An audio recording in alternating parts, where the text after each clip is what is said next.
Mga kabutil, isang mapagpalang araw sa ating lahat. Ah,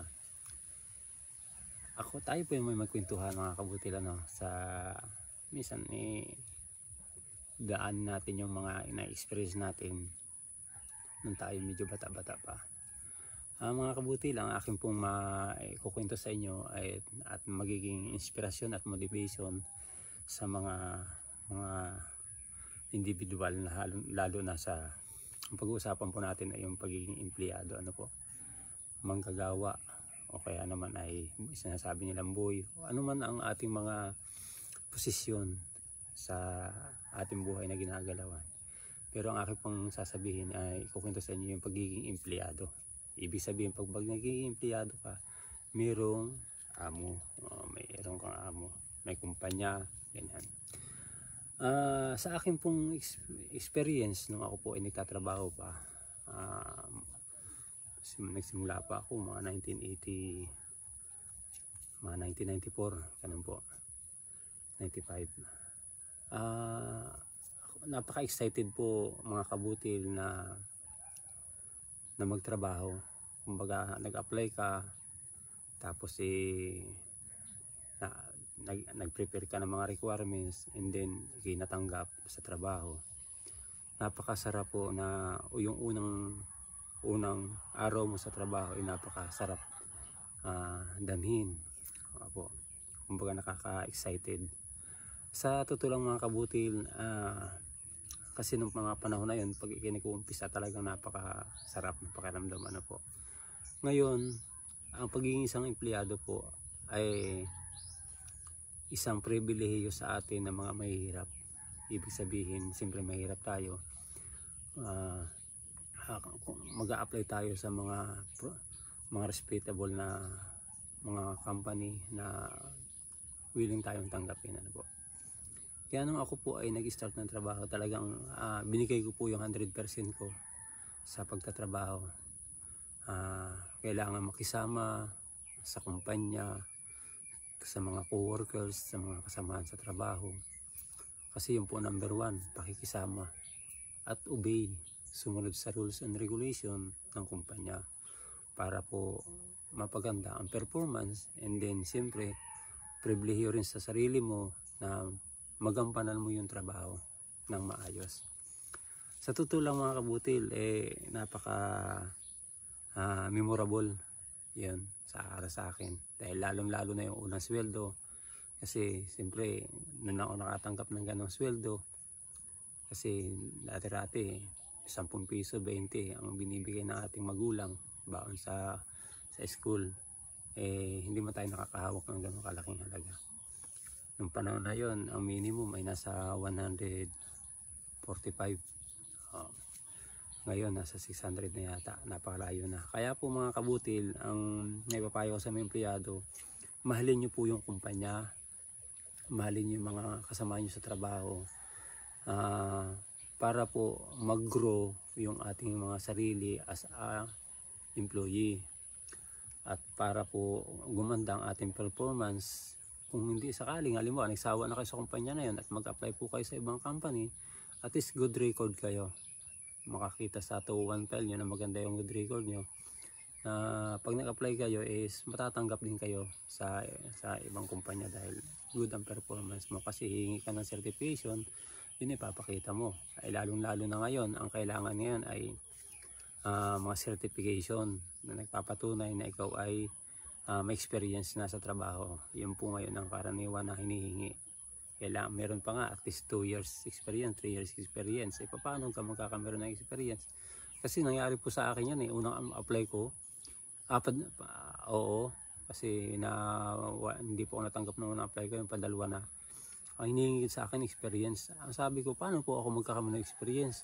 Unang-una ako kagagraduate lang. Pangalawa,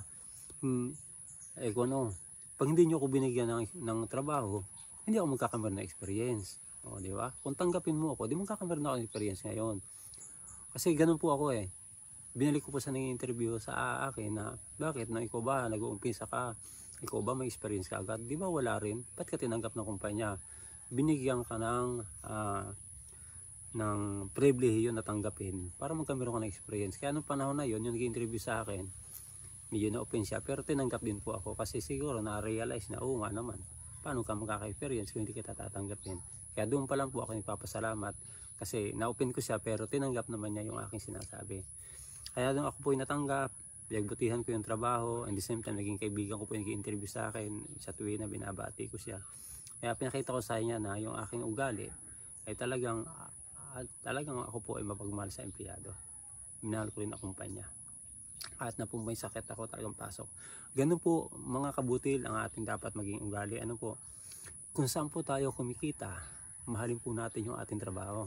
Mahalin natin ang kumpanya, mahalin po natin ang ating kamanggagawa. Para kasi yun po ang ating kabubuhay yun natin pong ikukan sa ating mga pangaraw-araw sa pan-sustain. Ngayon po, hindi ko masinasabing maganda ang pagiging empleyado. As an employee ka, kailangan mag-ipon ka. Kasi hindi naman, maganda ang pagiging empleyado sa hindi nangangarap. Pero pag may nangangarap ka, kailangan porsigido ka, na matuto ka at pagdating ng araw, maging independent ka. Ganun po yan. Kasi kung magiging empleyado lang din ang kukunin mo, wala pong umaasinso sa pagiging empleyado. Maniwala kayo. Mauubos lamang ang time nyo. Yung happiness nyo mauubos. Kumbaga, kasi nakatali kayo sa company. Kasi kung maging independent kayo, malaya kayo makakagalaw. Gaya sa akin, malaya kayo makakagalaw kung anong gustuhin nyo. Kasi i-spread mo yung isip mo kung paano Ganun lang yun. Kasi pag empleyado, kung naka-stagnant yung isip mo doon, ganun lang yun. Pero masarap ang pagiging empleyado. Kaso nga lang yun nga, pagdating ng oras, matatali yung isip mo doon Pag nakapako na, alas araw-araw yun ang ginagawa mo, parang boring na, di ba po ba? Yun lang po mga kabutil. Ibig ko sabihin na binigyan kayo ng na mahalin nyo yung kumpanya na tumanggap sa inyo, kayong gagawa ng katarantaduhan. Mahalin nyo yung mga empleyado, ganyan. Yung sweldo nyo, pakaingatan nyo. At saka yung paniniwala sa Panginoon nanyan lang na pagdating ng araw, magiging successful din ikaw galing sa empleyado. Baka malay mo pagdating sa future, ikaw magiging may-ari ng kumpanya. Ganun lang yan. Kasi siyempre through experience, makukuha mo yung sikreto ng isang magkakameron ka ng entrepreneurship. Ganun lang po yan. Hindi nga lang po ako pinala dahil siyempre may kanya-kanya kapalaran ng tao. Di po ba? Umabot na po ako sa ganitong edad, hindi man ako nalulungkot sa mga nangyari. Siyempre kasi may kanya-kanya kapalaran nga. Ito nga po, kaya nga po yung kapalaran na to, nandito po ka sa harap nyo. Siguro itong kapalaran ko, explore ang sarili ko, yung aking mga nalalaman para tayo makapagpintuhan sa mga bagay-bagay na kapupulutan natin ng aral. Kasi ito pong sinasabi ko sa inyo, based on aking experience, kailangan mag-share tayo kung ano po yung ating natutunan through the years na tayo ay naging isang tao. Para po mag-grow ang ating pakikipagkapwa-tao.